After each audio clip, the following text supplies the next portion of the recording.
Amazon has new AI-powered robots.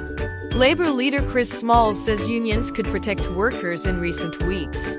Amazon announced that its warehouses are starting to adopt new robotic arms and sorting machines, fueled by artificial intelligence, starting with a fulfillment center in Houston.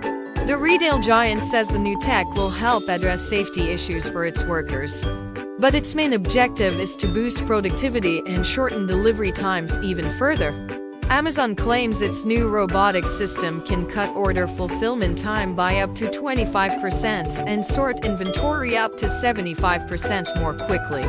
The introduction of robotics technology into warehouse operations as shift, mirrored by competitors like Walmart, is hardly new for Amazon, which has strived for years to create robotic arms on par with its human workers. But the latest development raises questions about the degree to which automation will impact and eventually supplant the hundreds of thousands of workers that keep Amazon's warehouses running. Amazon denies that the ultimate goal is to reduce headcount.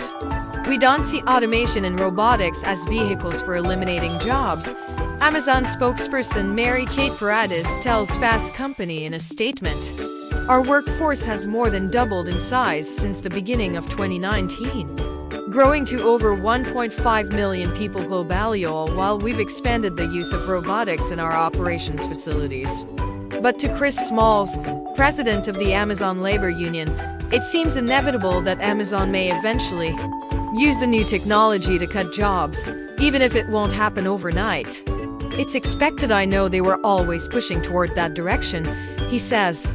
"Even though they made this announcement, I believe they're still a ways away from full automation. It would be pretty difficult to massively swap out the workforce that they have." Smalls believes that Amazon's push for automation is a major reason why unionizing warehouse workers is so crucial, especially amid high rates of injury and turnover.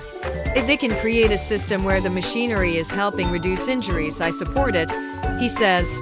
"Replacing jobs, not so much. I just hope to see that these jobs are unionized and they have some say in how the AI and technology is being incorporated."